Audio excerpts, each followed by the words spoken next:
സഹോദര, ഈ പ്രവിശാലമായ ഭൂമിയും അതിലുള്ള സർവ അനുഗ്രഹങ്ങളും അല്ലാഹു സുബ്ഹാനഹു വ തആല നമുക്ക് വേണ്ടിയാണ് സൃഷ്ടിച്ചിരിക്കുന്നത്. നോക്കൂ, റബ്ബ് പറയുന്നത്, ഹുവല്ലദീ ഖലഖ ലക്കും മാ ഫിൽ അർദി ജമീഅ ثم استوى إلى السماء فسواهن سبع سماوات وهو بكل شيء عليم.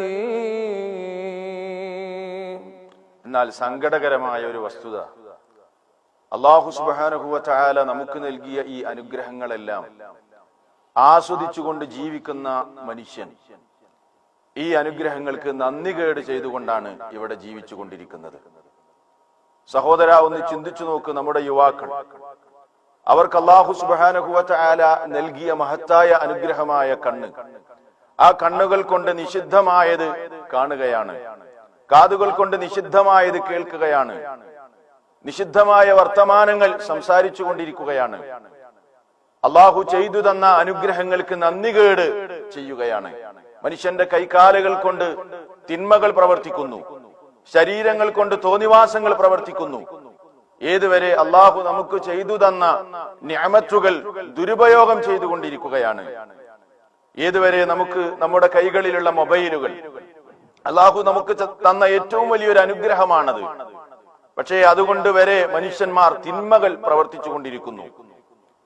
എന്റെ ഈ സംസാരം കേൾക്കുന്ന ആളുകളോട് ഞാനൊരു നിസ്സാരമായ, വളരെ ലളിതമായ ഒരു ചോദ്യം ചോദിക്കുകയാണ്.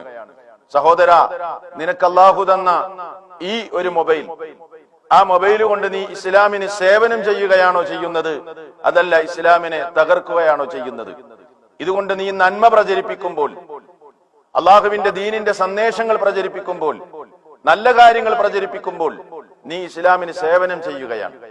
എന്നാൽ ഇതുകൊണ്ട് തന്നെ നീ തോന്നിവാസങ്ങൾ പ്രചരിപ്പിക്കുന്നു, ചീത്തയായ ക്ലിപ്പുകൾ പ്രചരിപ്പിക്കുന്നു, സംഗീതങ്ങൾ ഷെയർ ചെയ്യുന്നു, അനാവശ്യ വർത്തമാനങ്ങൾ ഷെയർ ചെയ്യുന്നു, ഇസ്ലാമിനെ സംബന്ധിച്ച് തെറ്റായ സന്ദേശങ്ങൾ നീ പ്രചരിപ്പിക്കുന്നു.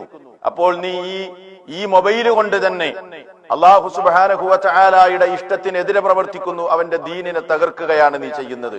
നിസ്സാരമായ ഒരു ചോദ്യം, നമ്മുടെ നന്ദികേടിന്റെ ഏറ്റവും പ്രകടമായ ഒരു ഉദാഹരണമാണിത്. ഇത് പറയുമ്പോ പല ആളുകളും പറയും, ഇല്ല, ഞാൻ അങ്ങനൊന്നും ചെയ്യാറില്ല, അത്തരം ക്ലിപ്പുകളൊന്നും ഞാൻ ഷെയർ ചെയ്യാറില്ല, എന്റെ അടുക്കൽ ആകെ നിസാരമായ ഒരു ചെറിയ പ്രശ്നമേ ഉള്ളൂ, സംഗീതം ഞാൻ കേൾക്കാറുണ്ട്, അത് ഷെയർ ചെയ്യാറുണ്ട്. സഹോദര, സംഗീതം എന്ന് പറയുന്നത് ഇസ്ലാമിനെതിരാണ്, ഖുർആനിനെതിരാണ്. എത്രയെത്ര ആളുകളുടെ നമസ്കാരമാണ് നമ്മുടെ മൊബൈലിലുള്ള സംഗീതം കാരണം ഫസാദായി തീർന്നത്. എത്രയെത്ര ആളുകളുടെ ഖുർആൻ പാരായണത്തിന്റെ ഏകാഗ്രതയാണ് നമ്മൾ കാരണമായി, നമ്മുടെ സംഗീതം കാരണമായി അവരുടെ ഏകാഗ്രത നഷ്ടപ്പെട്ടു പോയത്. എത്രയെത്ര ആളുകളുടെ ഹൃദയങ്ങളിലാണ് സംഗീതം കാരണം നിഫാഖ് ഉടലെടുത്തത്. എത്രയെത്ര ആളുകളാണ് ഈ സംഗീതം കാരണം തെറ്റായ കാര്യങ്ങൾ ചിന്തിക്കാൻ തുടങ്ങിയത്. സംഗീതത്തിന് മനുഷ്യ മനസ്സുകളിൽ മോശമായ സ്വാധീനമാണ്. നോക്കൂ നിങ്ങൾ, സംഗീതത്തിന്റെ പിന്നാലെ പോകുന്നവനെ സംബന്ധിച്ച് അല്ലാഹു സുബ്ഹാനഹു വ തആല പറഞ്ഞത് എത്ര ഗൗരവമാണ്. ومن الناس من يشتري لهو الحديث ليضل عن سبيل الله. എന്താ സഹോദര ലഹ്വുൽ ഹദീസ് എന്ന് പറഞ്ഞാൽ? ജനങ്ങളുടെ കൂട്ടത്തിൽ ലഹ്വുൽ ഹദീസ് വിലക്ക് വാങ്ങുന്നവനുണ്ട്.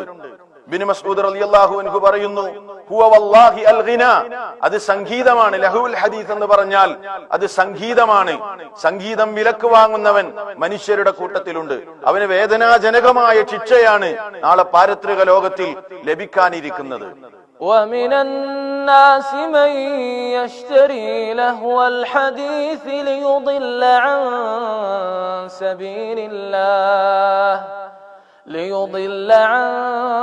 سبيل الله بغير علم ويتخذها هزوا أولئك لهم عذاب مهين. അവന് വേദന, ഉലൈക ലഹും അദാബും മുഹീൻ, അപമാനകരമായ ശിക്ഷയാണ് അവർക്ക് ലഭിക്കുവാനിരിക്കുന്നത്. മാത്രമല്ല, അവന് ഖുർആൻ കേട്ടാൽ, ഇസ്ലാമിന്റെ സന്ദേശങ്ങൾ കേട്ടാൽ അതിൽ നിന്ന് പിന്തിരിഞ്ഞു പോകുന്നു. കാരണം എന്തേ?